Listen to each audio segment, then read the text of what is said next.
Very good morning, students. I hope you people are good and safe. Today we are going to see about demographic trends in India. Before going to the concept, just a recap what we saw in the last class. In the last class, we saw about the meaning of growth and development. See, generally, a country's economic growth is measured through monetary values. Okay, so it is measured through our national income, that is GDP. GDP means what? The total value of all goods and service produced in our country over a period, specific period of time, usually 1 year. So every year they used to calculate a national income. So that national income is said to be an economic growth. Then next we come to know about an economic development. A country has a development, a country whether in a development. So to know this, this has been explained through the quality of life of the people. So it has been measured through three indices. One is an HDI, that is an Human Development Index. Second one, it is an Physical Quality of Life Index. And third one, it is an Gross National Happiness Index. Okay. Next we come to know about the basis of level of economic development. See, a country which has been divided into three: developed country, underdeveloped country, and developing country. That is developed economy, underdeveloped economies, and developing economies. See, when a country is said to be an developed, so how a country which has been said to be as an developed? So that is, if a country is said to be developed means that they are that the country which are fully industrialized, then they utilize their resources in an effective manner, and the per capita income will be high. So the example for certain countries which are said to be developed is USA, Canada, UK, France, and Japan. So these are the countries which are said to be an developed economies. Next we come to know about an underdeveloped countries. Underdeveloped countries means why the country is said to be an underdeveloped, because they are not utilize their resources in a proper manner, that is it is inefficient. So they are not utilizing their resources like land, mines, and workers, etc. So the resources are not utilized in an effective manner, and then the per capita income will be low.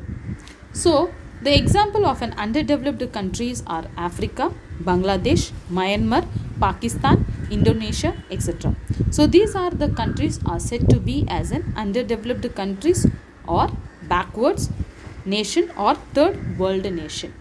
The country which has been said to be a developing economy means, so they utilize their resources in an effective manner, where they use where there will be partially agricultural and partially it will be an industrialized.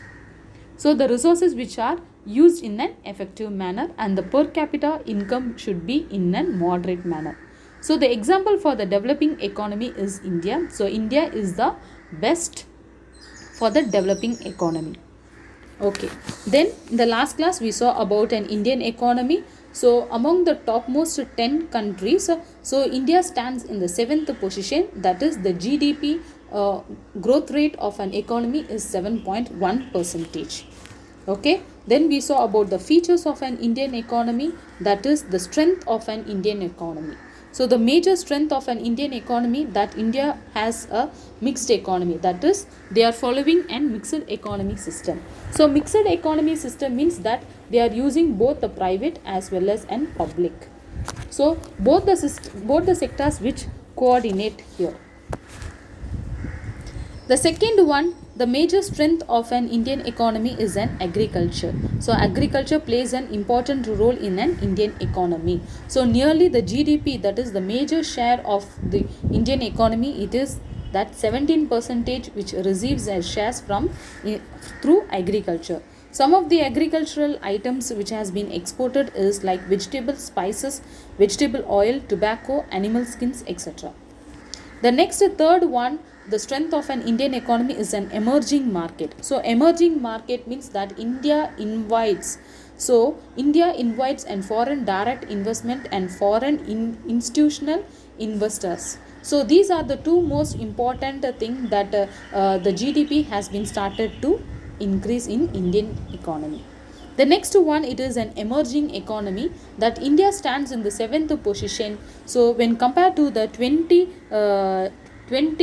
countries, 20 developed countries, okay, so these are the countries which are developed. So among this, India stands in the 7th position, and it increased the total GDP.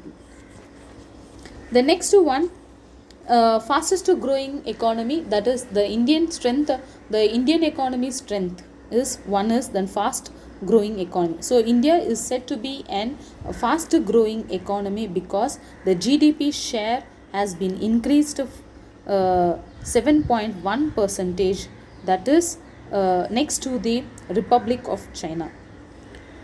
The next strength of an Indian economy is a fast growing service sector. See here we have three sectors. One is in primary, secondary and tertiary.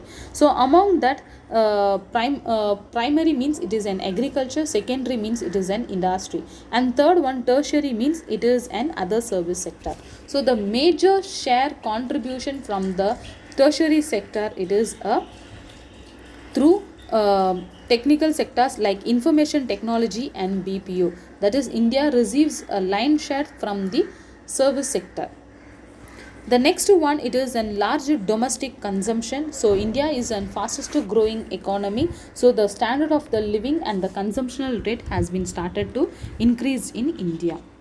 The next one, the next strength of an Indian economy is a rapid growth of urbanization. So urbanization is the key ingredient of growth of an Indian economy, because there is a lot of improvement in the urbanization, that is like transport, communication, education, health, which has been started to increase in the urban areas. The next strength of an Indian economy is the stable macro economy. That is, India maintains a stable macro economy, that is a neutrality of the money, exchange rate, price stability, economic growth, full employment and equilibrium in the balance of the payment. So these are the major objectives of the macroeconomics. So India maintain all these five major objectives in an five major macroeconomic objectives in a stable manner. The last strength of an Indian economy is the demographic dividend. So demographic dividend means that here human capital plays a major part. Okay, so if that is especially youth plays a major role, that is youth are the maximum percentage in the country. So human capital plays a key role in maximizing the growth prospect in the economy. Okay, so next we come to know about the weakness of an Indian economy. So weakness of the Indian economy, that is the drawbacks. Why Indian economy still it is in the low level? Because certain reasons is that one is an large population. So see here, India stands in the second world, that is China stands in the first populous country, and the second position is India. So due to the large population, okay, so due to the large population growth rate of India is very high, and this create an hurdles to growth rate. That is, this is the major drawbacks of an Indian economy. Still India stands in the 7th position. Next we come to know about an inequality and poverty. So the major weakness of the Indian economy, it is there exists a huge economic disparity in Indian economy. That is the major share of income and asset which has been owned by an top 10 percentage of India goes on increasing. So nearly 90 percentage people are not enjoying the benefits. So what happens? The poverty which has been increased and it has been higher in the economy. Still in India we have an people below poverty line also. So this is the next weakness of an Indian economy. Third weakness of an Indian economy is increasing the price of the essential goods. See, the country which is the population of the country which is a high, okay, and the growth GDP and the growth rate opportunity in Indian economy are constant only, okay. So the GDP and the growth opportunities are still constant in an economy. So but what happens, but there is an increase in the essential commodities, okay, but there is a steady increase in the essential price of the goods. So this makes purchasing power and extremely affects the poor people in an economy. The next weakness of an Indian economy is an weak infrastructure. So weak infrastructure. See here, Indian economy gradually they are improving. So there is an improvement in an Indian economy, but still more the infrastructure facilities are there is a lack in the infrastructure facilities. So infrastructure facilities means like power, transport, storage, etc. This all should be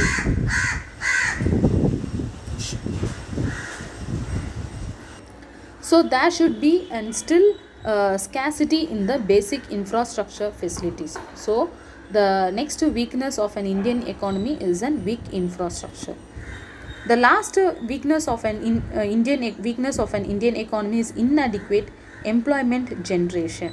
See, the most important one, that is with the growing youth population, there is a huge need for of employment opportunities. So here in India needed an employment opportunity, but what happens, the growth in production is not accompanied by the creation of the job. So Indian economy is characterized by jobless growth. So still the populations are more and youth are more, but the economy can't able to give an full employment opportunity for the people. So this is the another weakness of the Indian economy. The next one, it is an outdated technology. Outdated technology means India is still depend on the agriculture and using based on a small scale industries. Okay, so still they are using an outdated, that is not fashionated technologies, not new technologies they are not using at all. So this is the another weakness of the Indian economy. So now we will move to the demography trends in India. So demography trends in India means, that is it explains, it characterizes the population. Okay, scientific study of characteristic of population is known as an demography. So the various aspect of demography trends in India, so it has classified, so how it has been explained. So one is on size of the population, rate of growth, birth rate and death rate, density of the population. Next one, sex ratio, life expectancy at birth, and then literacy ratio. So demography trends means through scientific study of the characteristics of the population, it explains about the characteristics of the population is known as an demographic trends. So it has characterized, one is an size of the population. So the most important one, it is the size of the population growth. So India stands in the second populous country. The first population of the country is China. Okay, so see this schedules, that is the table, it explains about, see the census year. So every 10 years they used to calculate the population, that is they calculate the census. So from 1901 the population in crores is 23 crores. Then later after that, after 10 years the population it started to increase, just the growth rate was just 0.56 only. After 10 years, 1921, the population was in an moderate, that is the population was decreased. So this decreased is called as an great divide. So see here,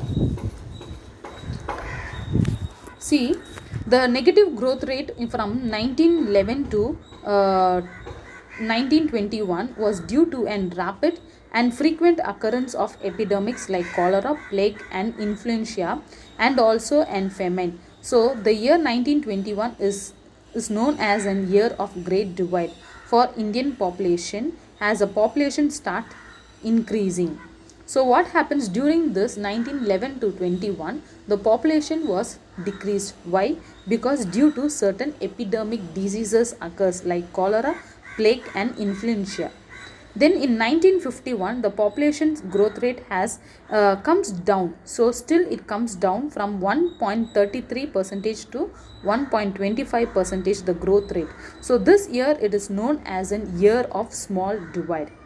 Then later, after 10 years, from 1951 to 61, the population which has been started to increase.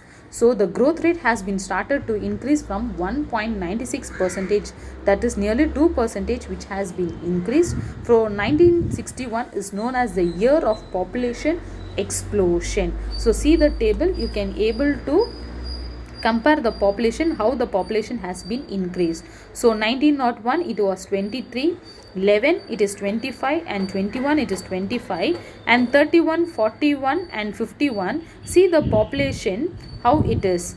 Then in 61 the population which is in a normal manner. Okay, then 71. So during the 71, 81, the population started to keep on increasing. So 91 and 2001, it reaches to 102 crores.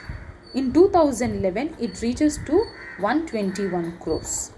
But now in 2020, that is in 21, the population, that is the projection has been showed that the population is 132 crores. That is total population of our country is 132 crores. Okay. Next we come to know about an birth rate and death rate. So birth rate and death rate, crude birth rate and crude death rate. So it referred to the number of birth per thousand of population. So here everything which has been taken from 1000. So per thousand, that is it refers to the number of per thousand of population, and death rate it refer to number of death per thousand of population. Okay.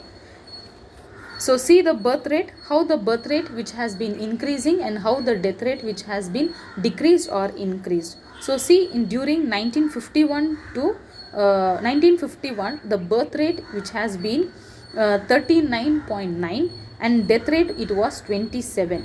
And later in 2001 the birth rate which has been reduced for 25, death rate which has been reduced to 8 percentage. How this happened? Because of advanced technology, that is advanced medical technology which has been improved. And so what happens, the death rate which has been started to decrease. In 2011 the birth rate which was reduced to 21.8 percentage, because the awareness which has been created, like family planning which has been created, and campaign was done in order to reduce the population. So birth rate which has been reduced and death rate also which has been reduced, that is it comes to 7.11. Why? Because the advanced medical technology which has showed and remarkable progress, and death rate which has been started to reduced. Okay. So see here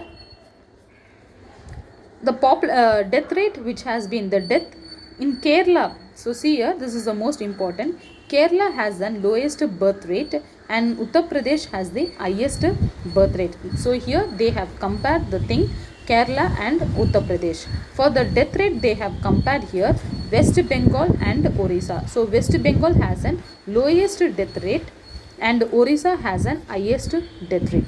So among the state, Bihar has an highest decay the growth rate of the population. So Bihar has an highest population while Kerala has an lowest growth rate. So the four state which shows, that is Bihar, Madhya Pradesh, Rajasthan and Uttar Pradesh, called as an Bimaru state, which have an high population. Okay. So highly populous state are Bihar, Madhya Pradesh, Rajasthan, Uttar Pradesh. Okay. Next we come to know about density of population.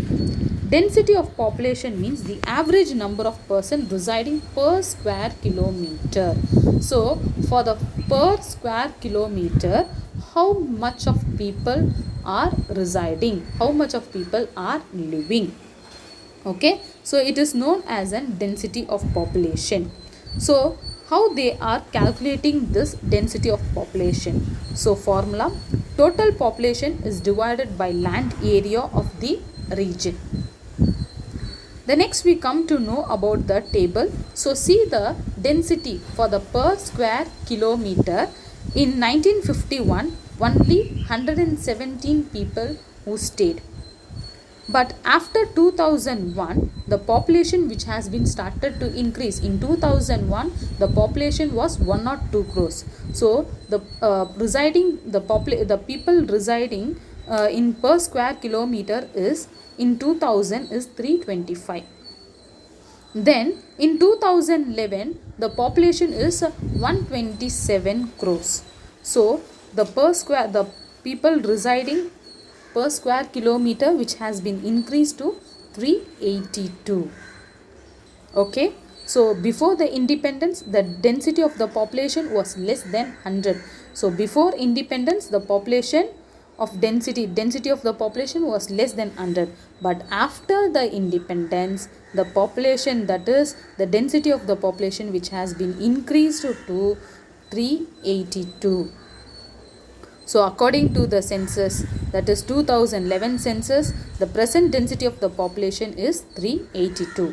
So see here they have compared with the state Kerala, West Bengal, Bihar, Uttar Pradesh have an density higher than the Indian average. So in these places, in the states, the average living of the people is too high. So Bihar is the most densely populated state in the country with the 1,102 person living per square kilometer. So in Bihar, it is a most densely populated state. Then next we come to know it is in West Bengal. So in West Bengal, 880 people who staying. Then we comes to know about an Arunachal Pradesh has a low density of population, only per square kilometer only 17 persons are residing. Okay. Next we come to know about an sex ratio. So sex ratio means it explains about the number of females per 1,000 males. Out of 1,000 males, how many females are there? Okay, so it is an important indicator to measure the extent of prevailing equity between the male and the female. So see the table here they have given. So in 1951, out of 1,000 males, only 946 females was there. Then later in 2001, females started to decrease. It is just 933. In 2011, again females started to increase because females they have given more importance for the females and it has been started to increase. So see here, in India the sex ratio is the most favorable to the male than to the female. So the only state which have more female is Kerala. That is, out of 1,000 males in Kerala alone, we have 1,084 females as in 2011. In recent census in 2011 shows there has been a marginal increase in the sex ratio. So Haryana has a lowest sex ratio of 877 in 2011 among the other states, while Kerala provide a better status to the women as compared to the other state. So females, out of 1,000 males in Kerala alone, they have 1,084 females because females have a better status in Kerala. Next we come to know about an life expectancy. So life expectancy means it explains about the expectancy of the life.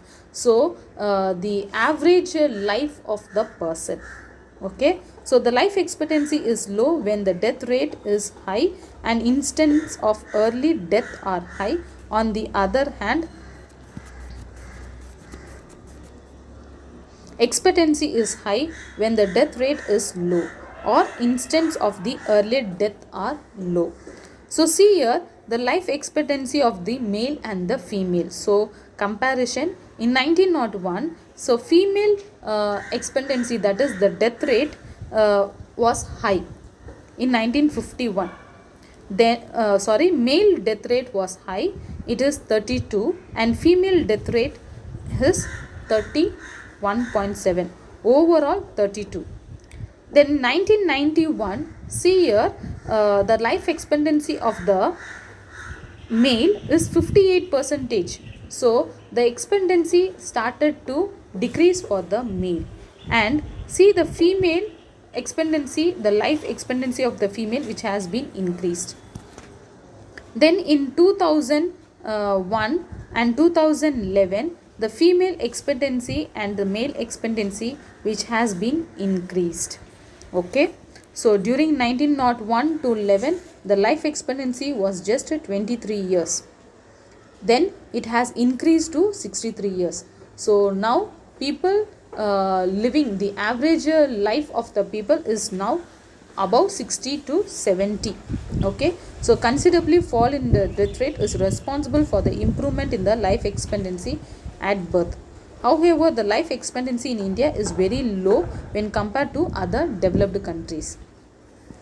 Next one, it is an literacy ratio. So literacy ratio means that is educational level. So when compared to the male, female's literacy level is very low. So it refers to the number of literacy as a percentage of the total population. So 1951, only 1/4 of the male and 1/12 of the females were literate. So before independence, all male used to get an education and female does not get an education. So the literacy rate has been reduced during before independence, but after independence, slowly the educational rate which has been started to increase, even though the literacy rate of the male will be high when compared to the female. Why? Because male, the total population, male are more than the female. Okay. So up to this I will stop. The remaining will be continued in the next class. So just a recap what we saw today. So today we saw about an demography trends in India. So demography trends means scientific study of the population, that is it characterize the population like size of the population, rate of growth, birth and death rate, density of population, then sex ratio, life expectancy at birth and literacy rate. So see here, size of the population, so it compare the population from 1901 to 2011. So the population which has been gradually increases. So the most populous state is Uttar Pradesh and Maharashtra. Next one, we come to know about the birth rate and death rate. So for every 1,000, it compared with the 1,000, that is a census. It start from 1,000 only. Okay. So it refer to the number of birth per 1,000, and death rate means it refer to the number of death per 1,000 of population. So birth rate and death rate which has been started to increase in 1951. So because of there is no improvement in the medical facilities. So and not awareness of the reducing the population. So during 1951, the birth rate which has been increased and death rate also which has been increased. And later what happens, during 2001 to 2011, it has been gradually reduced because there is an improvement in the medical facilities and people got an awareness of the family planning. The next one, it is a density of the population. So density of the population means it explains about that average number of person residing per square kilometer. So per square kilometer, how many people are residing, how many people are living. So this has been explained with the formula total population divided by land area of the region. The next one, it is an sex ratio. The next we come to know about an sex ratio. So sex ratio means out of 1,000 males, how much females are there. So in 1951, the female rate was 946 out of 1000 males, and then in 2001 it was 933. In 2011 it is 940. Okay, then in life expectancy of the birth, that is the expectations of the life at birth, how it is. So in 1951 people stay for just 32 to 31. Then 1991 the life expectancy which has been increased to 58. Then in 2011 it has been increased to 62 to 64. So a considerably fall in the death rate is responsible for the improvement in the life expectancy at birth. Next one, it is an literacy ratio. So literacy ratio means that is the educational level. So when compared to the male, female education, so female education which was low during before independence, and after independence the female education which is a highly increased. Okay, so up to this I will stop. The remaining will be continued in the next class. Thank you, students.